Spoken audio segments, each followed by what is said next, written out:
I've lived here for 46 years.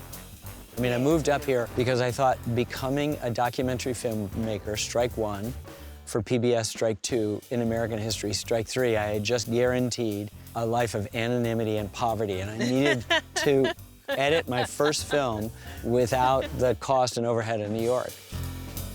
It got nominated for an Academy Award, and everyone said, "You're coming back, you're going to LA." I said, "Staying here." Wow. You know, and so like I always did kind of the opposite of what I was supposed to do.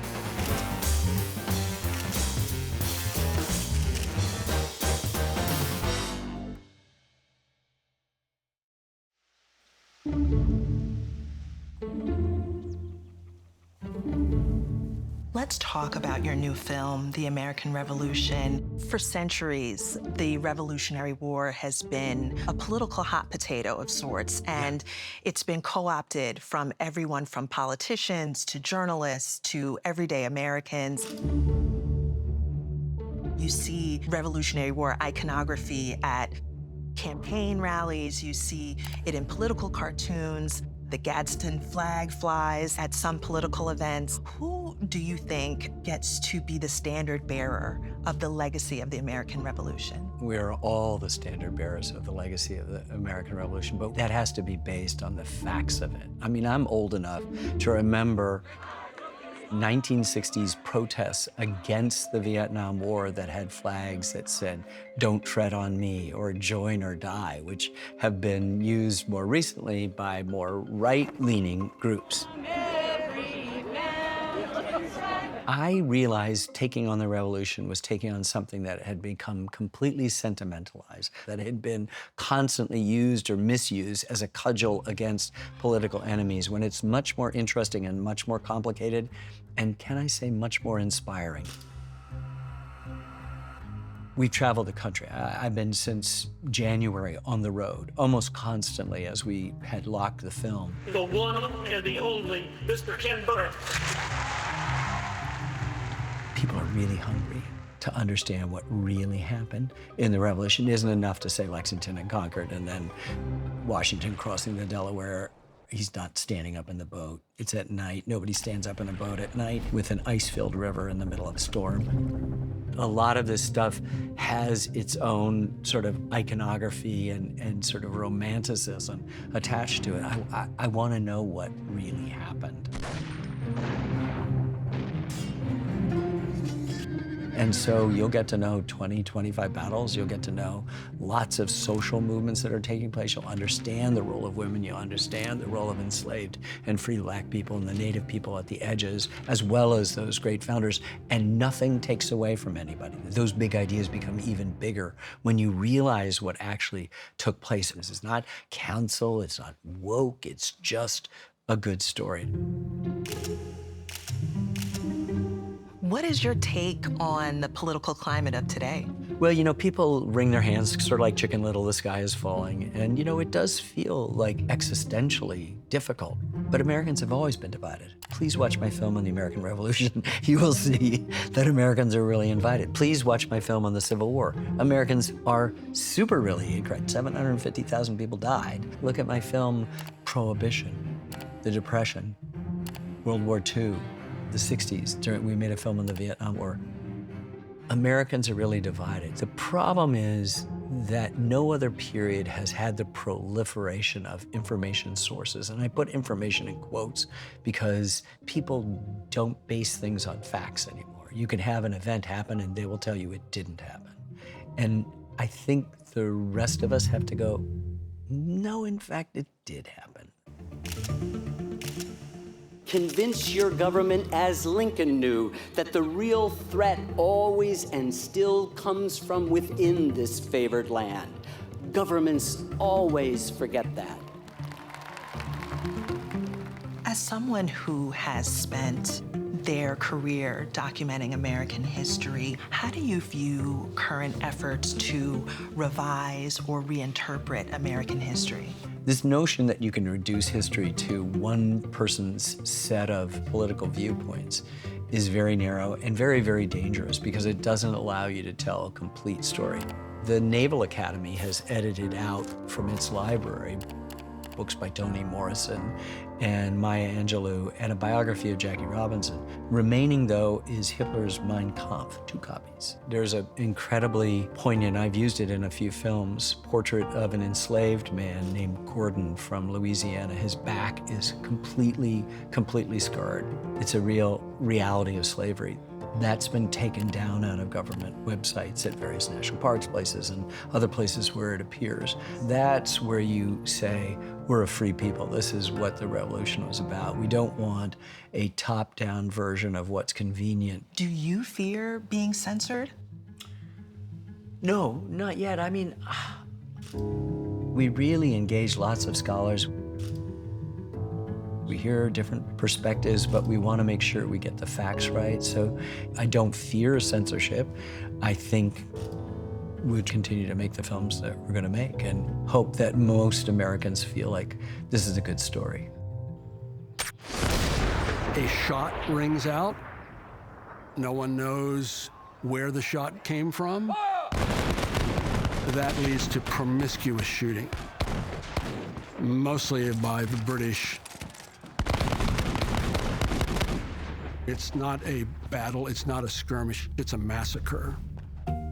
You're really showing America at a crossroads in her history. And as a Black woman, what really struck me was the role of women in this conflict. Oh, huge.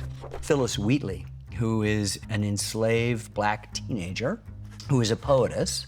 She is named the Phyllis after the slave ship that brought her, and the Wheatleys after the family that bought her. But she ends up being the first African-American in U.S. history to be published, and her poems are respected on both sides of the Atlantic, and she corresponds with George Washington.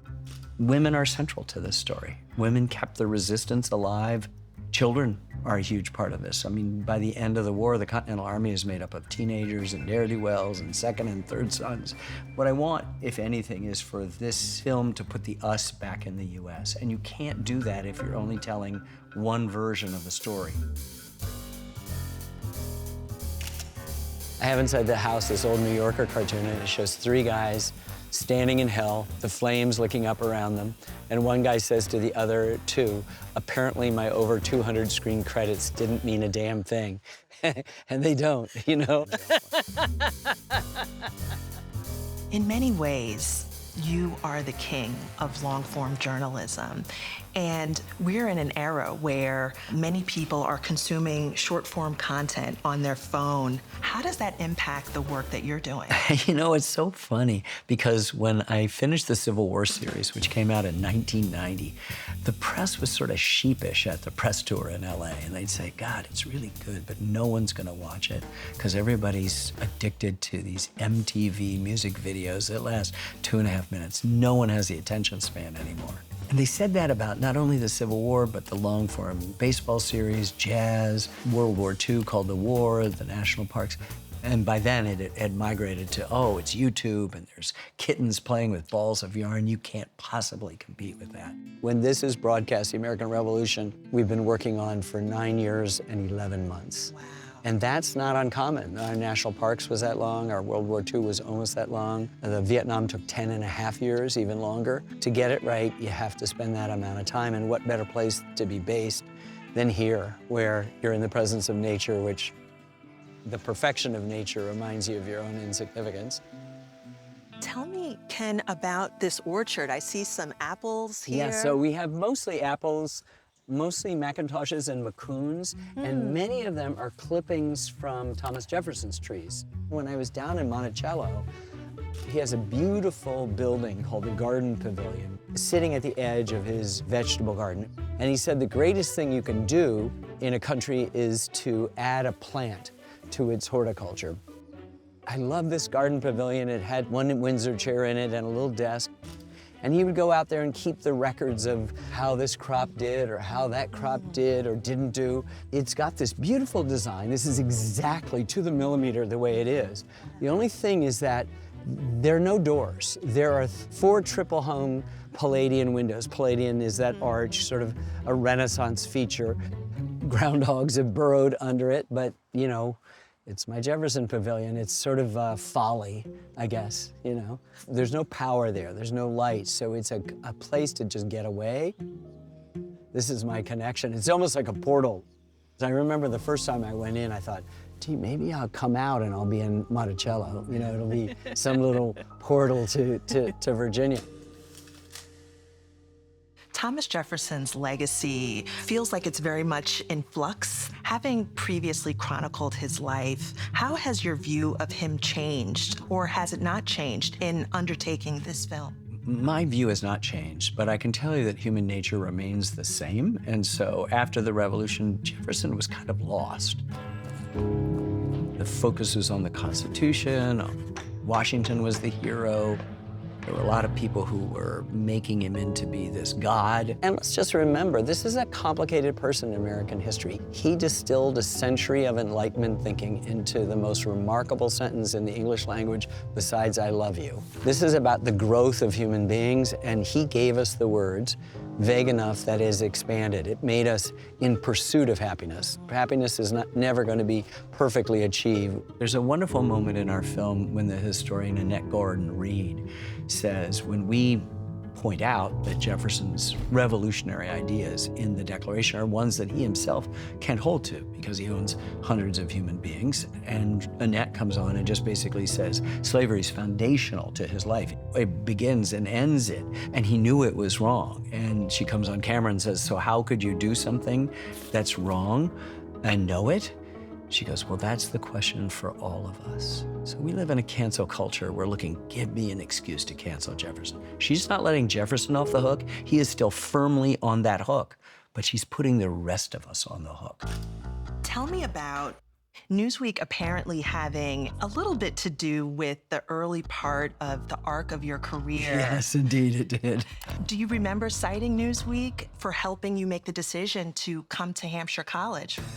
I did. In fact, my very best friend in Ann Arbor, Michigan, Peter Miller, said, look at this article about this cool college that it's just opened. And it was like late September, early October of 1970. And it was a place called Hampshire College in Amherst, Massachusetts. And we both read the article, and I just went, I'm going. He said, me too. So he applied, he didn't get in. I applied, I got in. Hair down to here, you know, hippie from Ann Arbor. And I'm like the poster boy. Hampshire was an experimental place. It really changed the trajectory of my life. I wouldn't be talking to you if I hadn't read that Newsweek article that my friend Peter showed me. Wow. It was certainly one of the most important decisions I've ever made. Insist that we support science and the arts, especially the arts. They have nothing to do with the actual defense of our country. They just make our country worth defending.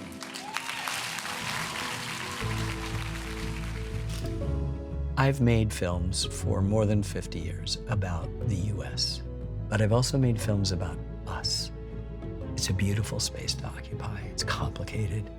And I think that to be and feel the energy of our country's purpose that was born with the sacrifice of the patriots who began this country, it's a really complicated one, and I know no better one. I won't work on a more important film than this history of the American Revolution.